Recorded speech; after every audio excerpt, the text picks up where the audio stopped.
তখন আল্লাহ তাদের উপর চাপিয়ে দিলেন ক্ষুধা এবং ভয় ভীতির আযাব। আল্লাহ রাব্বুল আলামিন আল্লাহ তাদেরকে আস্বাদন করালেন, চাখিয়ে দিলেন, মজা চাখানো যেটাকে বলা হয়। আল্লাহ শাস্তির মজা, কিসের শাস্তি? লেবাসাল জু, ক্ষুধার, আর খেতে পাচ্ছে না, অনাহারে থাকতে হচ্ছে। জি, আর ওয়াল খৌফ, ভয় ভীতি, এগুলি আল্লাহর বড় নিয়ামতের বিপরীতটা। ক্ষুধা মুক্ত হওয়া আর নিরাপদ থাকা আল্লাহর বড় নিয়ামত। আসসালামু আলাইকুম ওয়া রাহমাতুল্লাহি ওয়া বারাকাতুহু। 9 নম্বর, আল্লাহর শুকরিয়া আদায়ের ক্ষেত্রে সহযোগী বিষয় হচ্ছে যে আল্লাহর কাছে দোয়া করবেন। কারণ দোয়া হচ্ছে আল্লাহর কাছে সাহায্য চাওয়া। আর আল্লাহ ক্ষমতা না দিলে আমাদের কোনো ক্ষমতা নেই। সবকিছুর মালিক আল্লাহ। প্রতিটি অঙ্গ প্রত্যঙ্গে ক্ষমতা দাতাকে একমাত্র আল্লাহ রাব্বুল আলামিন। আছে সবকিছু ঠিক আছে, অনেক মানুষ আছে মাথা থেকে পা পর্যন্ত এত সুঠাম, এত সুন্দর দেখতে, এত স্মার্ট, কিন্তু রোগের শেষ নেই। হ্যাঁ, ব্রেন কাজ করে না, হ্যাঁ, অঙ্গ প্রত্যঙ্গ কাজ করে না, তার বিভিন্ন পার্টস কাজ করে না, তার কিডনি ফেল হয়ে গেছে, তার লিভার ড্যামেজ হয়ে গেছে, তার এইটা হয়ে গেছে, সেটা হয়েছে, তার হার্টের সমস্যা, তার এই সমস্যা, কিন্তু দেখে মনে হচ্ছে যে একেবারে কত স্মার্ট, কত সুঠাম, কত ভালো, সুস্থ মানুষ। সুতরাং আল্লাহর কাছে দোয়া করতে হবে যে আল্লাহ যেন আমাকে যা কিছু দিয়েছেন শরীরে এবং শরীরের বাইরে, ঘরে বাইরে, দিগন্তে, চারপাশে যা কিছু আল্লাহ দিয়েছেন, কারণ নিয়ামত শুধু শরীরে নেই, নিয়ামত দিগন্তেও আছে। আমাদের চারপাশে যা কিছু আমরা ভোগ করছি সব কিছু আল্লাহর নিয়ামত। যা কিছুই আমরা হাসিল করছি এবং ভোগ করছি, এবং সেটা ছাড়া আমাদের চলবে না, অথবা চলবে তারপরও তার প্রয়োজন রয়েছে, সব কিছু আল্লাহর দান। দোয়া করতে হবে রাব্বুল আলামিনের কাছে যে আল্লাহ যেন আমাকে শুকরগুজার বান্দাদের সাথে শামিল করে নেন। এই মর্মে নবী করিম সাল্লাল্লাহু আলাইহি সাল্লাম মুআয ইবনে জাবাল রাদিয়াল্লাহু তাআলা আনহুকে বলেছিলেন, ওয়াল্লাহি ইয়া মুআয, আল্লাহর কসম করে বলছে, হে মুআয, ইন্নী লা উহিব্বুকা, আমি তোমাকে ভালোবাসি। এখান থেকে বোঝা গেল কেউ যদি কাউকে ভালোবাসে বলে দেবেন আমি আপনাকে ভালোবাসি, আল্লাহর জন্য ভালোবাসা, ফিতনার ভালোবাসা নয়। আচ্ছা না, কারো পয়সা আছে সেজন্য ভালোবাসা, কারোর সাথে স্বার্থ জড়িত আছে সেজন্য ভালোবাসা, হ্যাঁ, পুরুষের নারীর সাথে ভালোবাসা, স্ত্রী ছাড়া, হ্যাঁ, বেগানা কারোর সাথে, নন মাহারামের সাথে, এগুলো হারাম, এগুলো ফিতনা। কিন্তু আল্লাহর জন্য, আল্লাহর দিনের জন্য, আল্লাহ সন্তুষ্টির জন্য ভালোবাসা, ইন্নী লা উহিব্বুকা, মুআয, তোমাকে আমি খুব ভালোবাসি। ফালা তানসান তাকুলা দুবারা কুল্লি সালাতিন, সুতরাং তুমি ভুলবে না প্রত্যেক ফরজ সালাতের পরে এই দোয়াটি পাঠ করতে। এই দোয়াটি পাঠ করতে ভুলবে না। কি? আল্লাহুম্মা আইন্নি আলা যিকরিকা ওয়া শুকরিকা ওয়া হুসনি ইবাদাতিক, হে আল্লাহ আমাকে সাহায্য করো। তাহলে আল্লাহর সাহায্য না হলে পারবেন না আপনি শুকরিয়া আদায় করতে। আল্লাহ আমাকে সাহায্য করো, আলা যিকরিকা, তোমার জিকির আজকারের, তোমাকে স্মরণ করার, হ্যাঁ, 5 ওয়াক্ত সালাত কায়েম করার, তাহাজ্জুদ পড়ার জন্য, দান খেরাতের জন্য, ভালো কাজ করার জন্য, সিয়াম পালনের জন্য, ফরজ নফল আদায় করার জন্য, হারাম থেকে বেঁচে থাকার জন্য আমাকে সাহায্য করো। অনেকে বিভিন্ন পাপে জড়িয়ে আছেন, বিশেষ করে যারা পরিবার ছাড়া থাকছেন আর যৌবনের জ্বালা রয়েছে, এই কথাগুলি বলার প্রয়োজন আছে প্রবাসী ভাইদের জন্য। বিভিন্ন নির্জনতার পাপে লিপ্ত আছেন, কেউ হস্তমৈথুনের পাপে লিপ্ত আছেন, কেউ এছাড়াও আরও মারাত্মক পাপে হইতে পারে, বিভিন্ন পাপে জড়িয়ে আছেন, বিভিন্ন পদস্খলন ঘটছে, অথবা আপনার পর্নোগ্রাফি দেখা, নোংরা ছবি টবি দেখা ইত্যাদি করা, খারাপ কিছু শোনা, খারাপ দেখা, এইসব পাপে জড়িয়ে আছেন। আল্লাহর কাছে দোয়া করুন অন্তর থেকে, আল্লাহর কাছে দোয়া করুন অন্তর থেকে যে আল্লাহ তুমি আমাকে গুনাহ থেকে বাঁচার তৌফিক দান করো, গুনাহ থেকে আমাকে রক্ষা করো। অন্তর থেকে যদি দোয়া করেন তাহলে সেই কাজে চেষ্টাও থাকবে যে আমি আল্লাহর কাছে চাইছিও এবং আমি গুনাহ থেকে বাঁচার সর্বাত্মক চেষ্টাও করব। দেখবেন তখন বাঁচতে পারবে। এক ভাই একদিন বলছে যে শেখ আমার ফেসবুক ছিল, কিন্তু ফেসবুকটা আমি বন্ধ করে দিয়েছি। কেন বন্ধ করেছেন? কারণ ফেসবুকে বহুবার চেষ্টা করলাম যে আমি শুধু দিনই আলোচনা শুনবো, ভালো কিছু শুনবো, ভালো কিছু দেখবো, পড়বো, কিন্তু ভালো করতে করতে যখন খারাপ চলে আসে তখন একটু দেখি আর একটু দেখি করতে করতে অনেকক্ষণ তখন ওই পাপে থেকে যায়। দেখছি যে পাপ অনেক বেশি হয়ে যাচ্ছে, চোখের পাপ হয়ে যাচ্ছে, হ্যাঁ, অনেক চোখের পাপ হয়ে যাচ্ছে। তখন আমি বন্ধ করেছি, খুব ভালো কাজ করেছে। এইরকম লোকের জন্য ফেসবুক, সোশ্যাল মিডিয়া, যাতে পাপ চলে আসছে আপনার সামনে আর নিজেকে সামলাতে পারছেন না, তাদের জন্য তাতে ঢোকাই জায়েজ নাই। এসব সাইটে ঢোকা মোটেই জায়েজ না আপনার জন্য, কারণ হারাম থেকে বাঁচা ফরজ। আর হারাম থেকে যার মধ্যে বাঁচতে পারবেন সেটা করা ফরজ আপনার জন্য। আল্লাহুম্মা আইন্নী আলা যিকরিকা ওয়া শুকরিকা, শুকরিয়া আদায়ের তৌফিক দান করো, শুকরিয়া আদায়ের জন্য সাহায্য করো। ওয়া হুসনে ইবাদাতিকা, আর সুন্দর করে ইবাদত করার জন্য তুমি সাহায্য করো। তো আল্লাহুম্মা আইন্নী আলা যিকরিকা ওয়া শুকরিকা, আইন্নী আলা শুকরিকা, আল্লাহ তোমার শুকরিয়া আদায় করার জন্য আমাকে সাহায্য করো। আল্লাহ যেন অন্তর থেকে এই দোয়াগুলি করার তৌফিক দান করেন।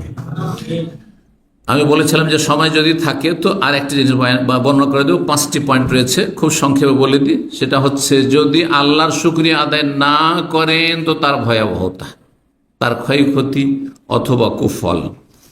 1 নম্বর হচ্ছে যে আল্লাহর যদি অকৃতজ্ঞ হন, নিয়ামতের শুকরিয়া আদায় না করেন। আর শুকরিয়া আদায় বললাম অন্তর থেকে করতে হবে, জবান দ্বারা করতে হবে, আর কি করতে হবে?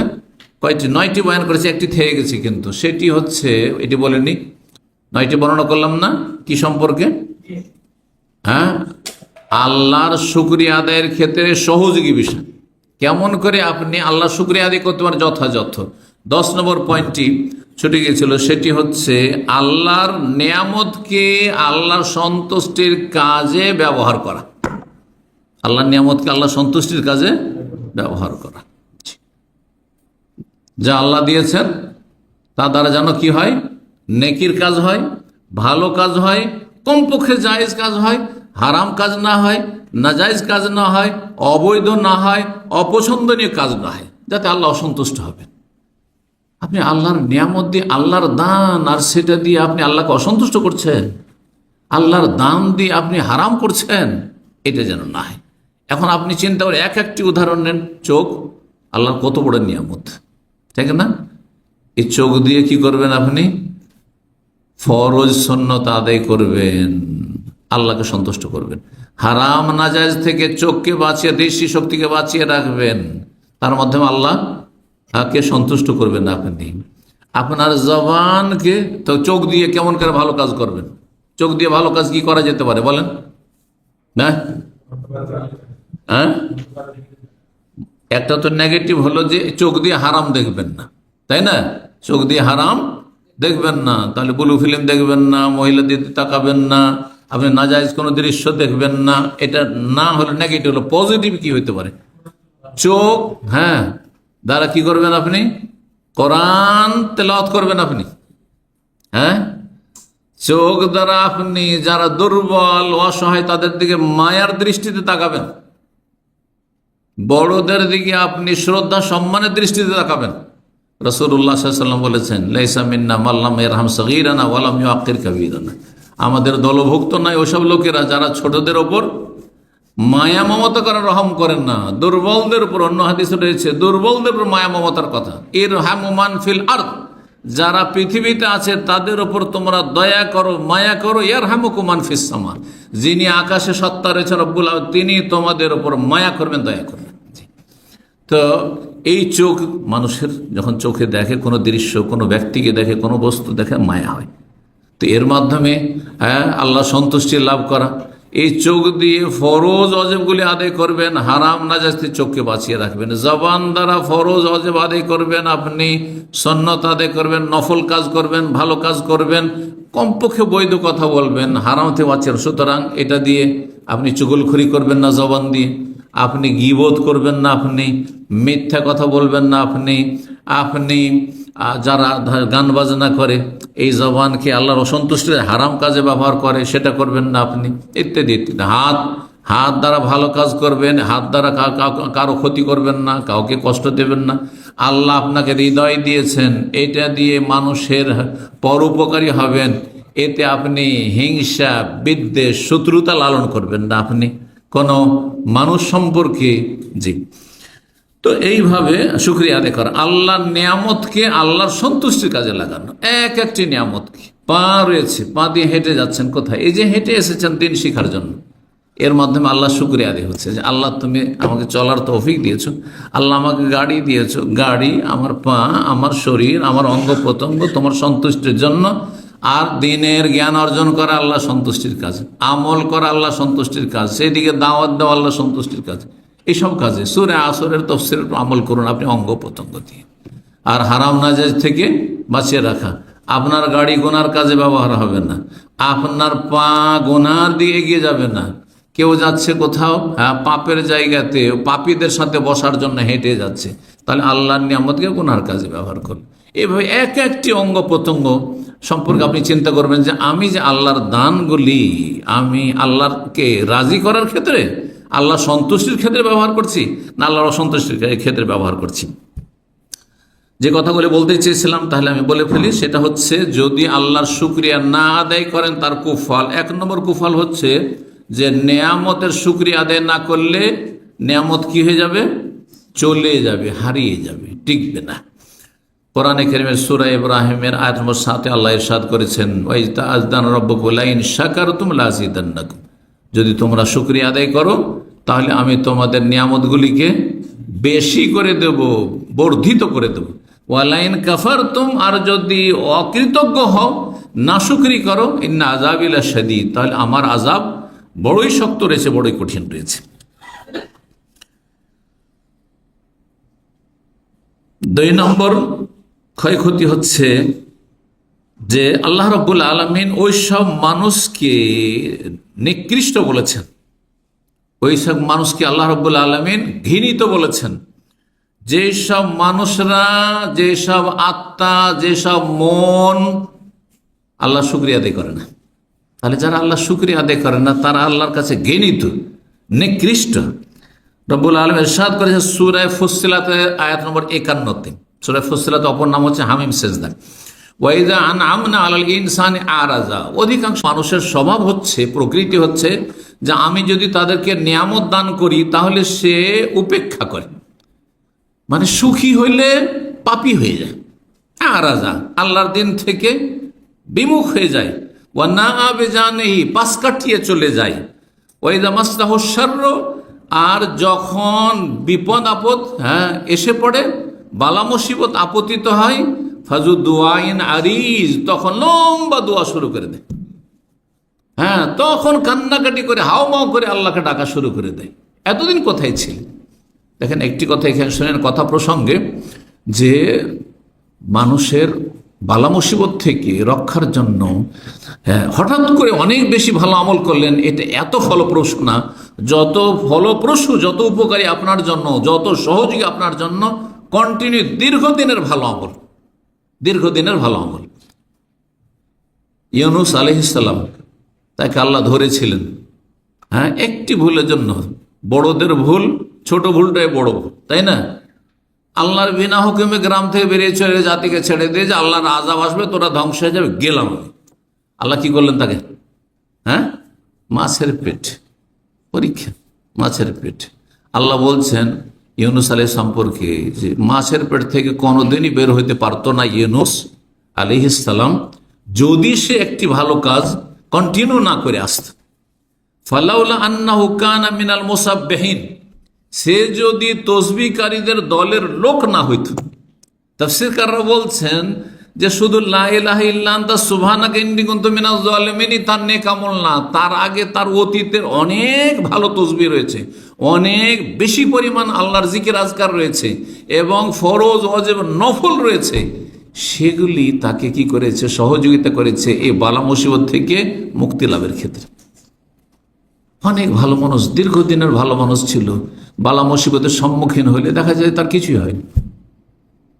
এটা এই নয় যে ওই সময়ের কারেন্ট শুধু একটা নেক, সারা জীবন পাপ করে এলো আর হঠাৎ আল্লাহকে এমন ধরা ধরলো আর এমন দোয়া করা শুরু করলো, ভাবছে ওই দোয়া দিয়ে কাজ হয়ে যাবে। না, ওর চাইতে অনেক উপকারী আপনার জন্য হবে কন্টিনিউ আপনার দীর্ঘদিনের নেক আমল। ফালাউলা আন্নাহু কানা মিনাল মুসাব্বিহিন লালাবিসা ফি বাতনিহি ইলা ইয়াউমি ইউবাসুন। ইউনূস আলাইহিস সালাম যদি তসবিহকারীদের অন্তর্ভুক্ত আগে থেকে না হতেন তাহলে কিয়ামত পর্যন্ত মাছের পেটে থেকে যেত, সে হজমও হইতো না, মাছ হজমও করতে পারতো না, আর পচে সরেও যেত না, আর আমি তাকে মারতাম, এইভাবেই থেকে যেত কিয়ামত পর্যন্ত। সুবহানাল্লাহ।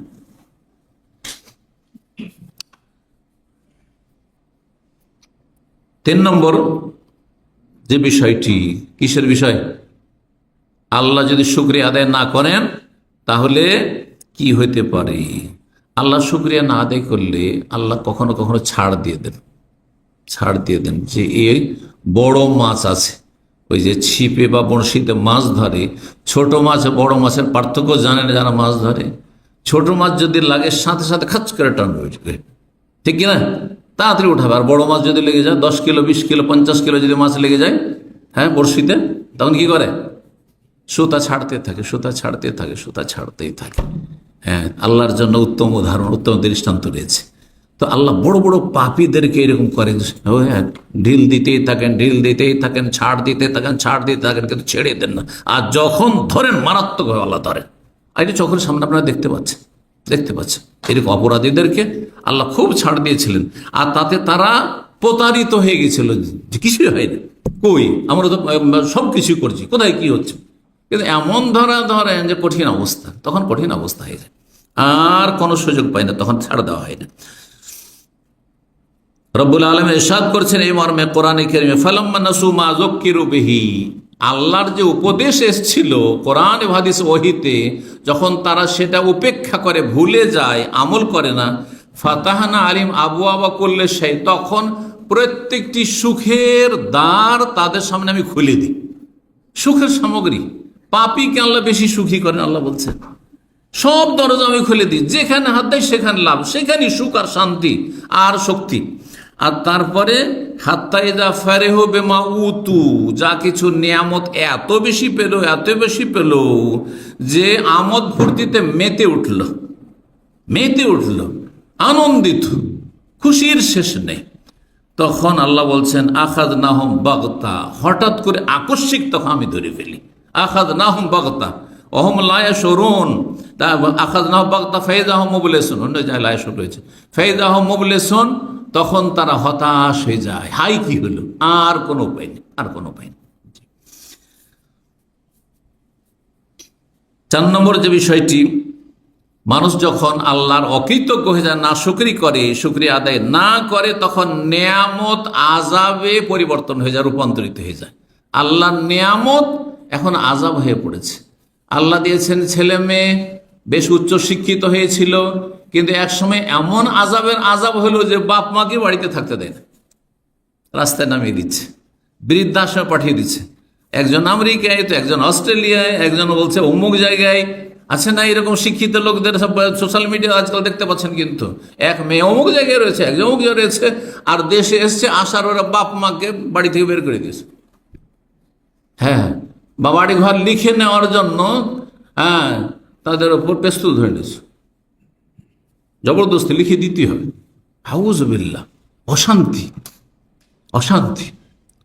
এইরকম অধিকাংশ দুনিয়াদার পয়সাওয়ালাদের জীবনে বেশি অশান্তি রয়েছে। তো আল্লাহ রাব্বুল আলামিন নিয়ামত ছিনিয়ে নিয়ে আযাব দিয়ে থাকেন। যেমন ইয়ামান দেশে একসময় আল্লাহর আযাব এসেছিল। ইয়ামান দেশে অনেক বাগান ছিল, একসময় অনেক বাগান ছিল। আর তারপরে সেই যুগের মানুষরা যখন পাপিষ্ট হয়ে গেল, কাফের হয়ে গেল, বিভিন্ন পাপে জড়িয়ে গেল, তখন আল্লাহ তাদের নিয়ামতকে বিশাল বন্যা আল্লাহ পাঠালেন, আর তাদের সমস্ত বাগানগুলি সব ধ্বংস হয়ে গেল। আর ধ্বংস হওয়ার পরে নতুন যে সব গাছপালা গজাইলো, সেগুলো কোনো ফলের গাছ না, উপকারী কোনো গাছ না। এই কথা কোরআনে কারীমে রব্বুল আলামিন বর্ণনা করেছেন, সূরা সাবা বর্ণনা করেছেন। 5 নম্বর যে কুফল আল্লাহর নাশুকরির, আল্লাহর অকৃতজ্ঞ হওয়া, সেটি হচ্ছে আল্লাহ ক্ষুধার্ত করে দেন, হ্যাঁ, দারিদ্র দিয়ে দেন, দুর্ভিক্ষ চাপিয়ে দেন, এবং ভয় ভীতি চাপিয়ে দেন। দেশে খুব শান্তি ছিল, দেশে খুব নিরাপত্তা ছিল, আর নিরাপদ চলাফেরা করছিলেন, কিন্তু এখন ভয়ে থাকতে পারছেন না। ঘরে থাকলেও ভয়, বাইরে গেলেও ভয়, নিজের জন্য ভয়, ছেলে মেয়েদের জন্য ভয়, বিভিন্ন রকমের ভয় ভীতি, ভয় ভীতি আল্লাহ চাপিয়ে দেন, এবং ক্ষুধা দারিদ্র চাপিয়ে দেন। সূরা নাহলের আয়াত নম্বর 112-তে আল্লাহ রাব্বুল ইরশাদ করেছেন, ওয়াদারাবাল্লাহু মাসালান কারিয়া, আল্লাহ একটি জনপদ, একটি শহর, একটি দেশের দৃষ্টান্ত উপমা বর্ণনা করছেন। কানাত আমিনাতান মুতমাইন্না, সেই গ্রামটি বা সেই জনপদটি, সেই দেশটি বড়ই নিরাপদ ছিল, নিরাপত্তা ছিল সেখানে, আর বড়ই শান্তির সাথে তারা জীবনযাপন করছিল সেখানকার অধিবাসীরা। ইয়াতিহা রিজকুহা রাগাদাম মিন কুল্লি মাকান, যেখানেই যেত সেখানে অফুরন্ত তাদের কাছে টাকা পয়সা, রিজিক রোজি আসতে থাকতো, কোনো অভাব ছিল না। ফাকাফারাত বিআনআমিল্লাহ, কিন্তু সেই জাতিরা আল্লাহর নিয়ামতের কুফরি করলো, নাশুকরি করলো। ফাআখাযাকাহুল্লাহু লিবাসাল জুই ওয়াল খাউফি বিমা কানু ইয়াসনাউন, তখন আল্লাহ তাদের উপর চাপিয়ে দিলেন ক্ষুধা এবং ভয় ভীতির আযাব। আল্লাহ রাব্বুল আলামিন ফাআযাকাহুল্লাহ, আল্লাহ তাদেরকে আস্বাদন করালেন, চাখিয়ে দিলেন, মজা চাখানো যেটাকে বলা হয়, আল্লাহ শাস্তির মজা। কিসের শাস্তি? লেবাসাল জু, ক্ষুধার, আর খেতে পাচ্ছে না, অনাহারে থাকতে হচ্ছে। জি, আর ওয়াল খৌফ, ভয় ভীতি, এগুলি আল্লাহর বড় নিয়ামতের বিপরীতটা। ক্ষুধা মুক্ত হওয়া আর নিরাপদ থাকা আল্লাহর বড় নিয়ামত। যদি আপনি যেখানে আছেন, এখানে যে আমরা আছি, যদি এখানে নিরাপদ না থাকতাম তো বসতে পারতাম, এতক্ষণ আলোচনা করতে পারতাম, আর আলোচনা যদি করতাম তো ফাঁকা ফিল্ডে আপনারা আসতেন? কখন আসতেন না। জি, চিন্তা করুন, এইরকম যখন পরিস্থিতি হয়ে যায়, যেসব দেশে, সুডানে বর্তমান যে অবস্থা রয়েছে, হ্যাঁ, যেসব দেশে এরকম অবস্থা রয়েছে যে জীবনের কোনো নিরাপত্তা নেই, ছেলে মেয়েদের কোনো নিরাপত্তা নেই, আর ধন সম্পদের কোনো নিরাপত্তা নেই, আপনি কি শান্তিতে ঘুমাতে পারবেন? আপনার ভাতের থালা সামনে আছে, আপনি কি খেতে পারবেন? হ্যাঁ, কখনো না। তো আল্লাহ রাব্বুল, এগুলি হচ্ছে আযাব। আল্লাহ রাব্বুল আলামিন যেন সমস্ত বালা মুসিবত থেকে হেফাজত রাখেন এবং আল্লাহর শুকরিয়া আদায়ের তৌফিক দান করেন। আল্লাহুম্মা আইন্না আলা যিকরিকা ওয়া শুকরিকা ওয়া হুসনি ইবাদাতিক, এই দোয়াটি বেশি বেশিও পড়বেন, এমনি সময়তেও পড়বেন, আর বিশেষ করে সুন্নতি যে আমল, সেটি হচ্ছে ফরজ সালাত শেষ করার পরে যেসব জিকির আজকার রয়েছে, তার মধ্যে এই জিকিরটি সবসময় পড়ার চেষ্টা করবেন। আল্লাহ যেন তৌফিক দান করেন। আল্লাহুম্মা